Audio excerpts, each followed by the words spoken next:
Hey guys, it's me, Miss Norris, and today I'd like to share a fun springtime read aloud with you of the story The Big Bunny and the Easter Eggs.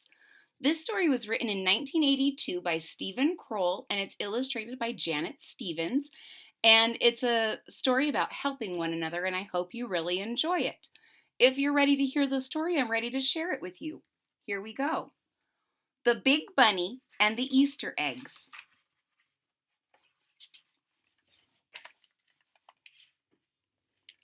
Wilbur was very big and very tall. He had great big ears and great big feet. So his name's Wilbur.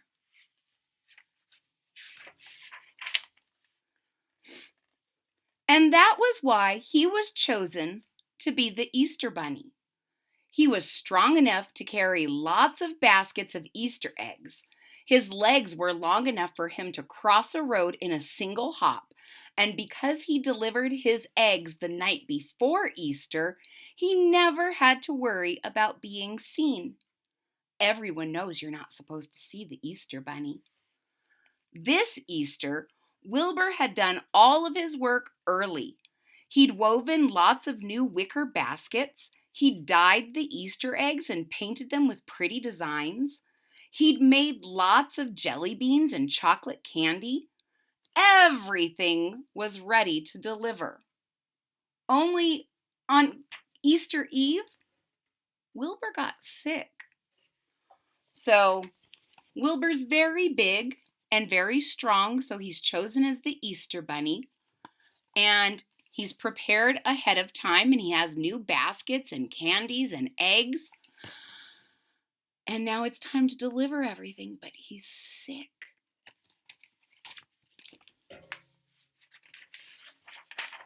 Oh, poor Wilbur. His head was stuffed up, his nose was runny, his throat was sore, and he had a temperature. His eyes were red and his ears hurt. Wilbur lay on his bed and groaned. Who was going to deliver the Easter baskets? Hours went by. It was getting very late. Wilbur's rabbit friends came and banged on his door. "Wilbur!" shouted Hector. "Wilbur, you have to get going!" "Wilbur!" shouted Francine. "Wilbur, it's after midnight!" "Hey, Wilbur!" shouted Charles and Henrietta. "Wilbur, if you don't go soon, the children won't have any Easter eggs." So all of his friends are a little bit worried, and they're knocking and saying, "Hey, you got to get going. You're going to be late." "I know," moaned Wilbur, "but I can't get up. I'm too sick." Wilbur's friends banged on the door some more, but Wilbur felt too awful to listen. He took some more medicine, rolled over, and fell back asleep. Dun, dun, dun. Charles and Henrietta talked things over with Hector and Francine. Something had to be done. If Wilbur wasn't going to deliver the Easter eggs, they would have to deliver them for him. Hector and Francine loaded themselves up with Easter baskets. Charles and Henrietta did the same. The baskets were so heavy, they could hardly walk. So Wilbur is too sick. All of his friends are trying to get him to get back to work, but he's gone back to sleep. And so they decide to try and pick up the baskets, but they're so heavy. The four of them struggled through the woods. "Hector," said Francine. "Hector, I can hardly see." "That's all right," said Hector. "Just try and follow me, Francine." At that moment, Francine bumped into Hector and Charles bumped into Henrietta. Dozens of Easter baskets crashed to the ground. Broken eggs were everywhere. I think said Charles. "We'll have to think of a different idea."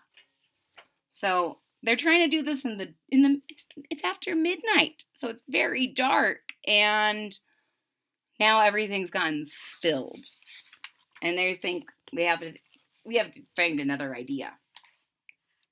He and Henrietta went to get her red wagon. Ooh, that's a good idea. Hector and Francine helped them load it with Easter baskets. When it was piled high, all four of them pulled the wagon to the road. So they're using their noggins now. They got the wagon, they've loaded it up. It takes all four of them to pull it, and they pull it to the road. Suddenly, the wagon hit a rock and turned over. The Easter baskets were scattered everywhere. "Oh, I don't think we can do this," said Hector. "Soon it will be morning," said Charles. "We'll have to make Wilbur get up," said Henrietta. So no matter what they do, around every corner, they're having some upsets and some disappointments. And they don't want to disappoint the children. So they have to think of another idea. And right now they're saying we're going to have to wait until morning and wake up Wilbur then. When his four rabbit friends got back to his burrow, Wilbur was still asleep. As they pounded on his door again, he opened one eye. "Wilbur!" shouted Charles. "Wilbur, you have to deliver the eggs yourself." "Wilbur!" shouted Francine. "Wilbur, there isn't much time left." Wilbur lay in bed, grumbling. He blew his nose and coughed. Hector and Francine ran into the burrow and dumped Wilbur on the floor. "All right," he said. "All right, I'm coming." He put on his earmuffs, his scarf, and his favorite jacket to make sure he kept warm. He put an ice pack on his head, a nice big handkerchief in his jacket pocket, and tucked a hot water bottle under his arm. "Hooray!" his friend shouted. "Hurry, Wilbur!"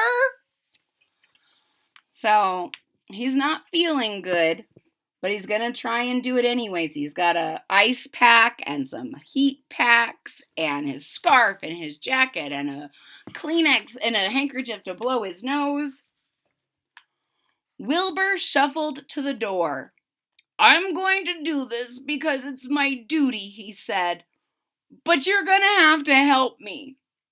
"Well, of course," said Hector. "Certainly," said Francine. "We're your friends," said Charles and Henrietta.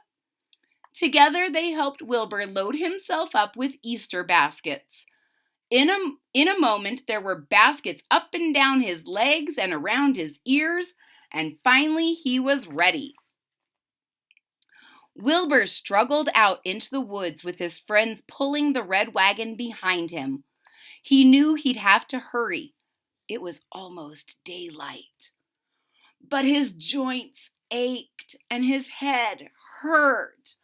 His nose was running and his cough was getting worse. Have you ever had to do something even though you were sick? Oh, it's just horrible. It's miserable. He thumped up to the first house. Everyone was fast asleep. He left 2 baskets of eggs on the front doorstep. So far, so good. At the next house, he crept inside and left a basket by a little boy's bed. When he got outside, the sun was rising, and a paper boy was cycling into the drive. Wilbur froze. He was much too tired to run. The boy was sure to see him. Remember, nobody is supposed to see the Easter Bunny. So, be a statue, Wilbur, be a statue. Because paper boys deliver papers early in the morning before most people wake up. At that moment, Francine jumped up and grabbed the newspaper out of the boy's hands. She tossed it to Hector, and the 2 of them thumped off across the yard. "Hey!" yelled the boy. "Come back with that newspaper!" And he ran after Hector and Francine, allowing plenty of time for Wilbur to escape. When the group was back together and Wilbur had caught his breath, he thanked Hector and Francine for saving him. But before he knew it, he was in trouble again. Dun, dun, dun! 3 houses later, he was leaving a little girl's room when he had to sneeze. He reached for his handkerchief, but not in time to prevent a huge achoo! The little girl sat up. Wilbur dived under the bed. His ears and his feet stuck out. Any second he'd be seen. Then Charles and Henrietta pulled the covers over the little girl's head. Wilbur jumped up and ran out of the house. Whew, that had been close.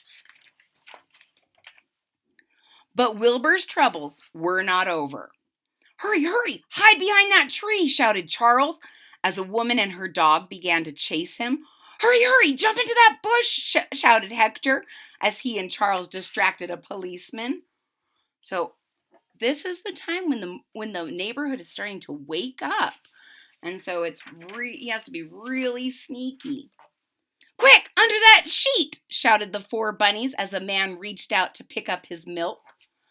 With so much hiding and diving to do, Wilbur left a lot of his baskets in very odd places. But finally, they were all delivered. Wilbur was so tired, he fell asleep. His friends had to pull him home in the red wagon.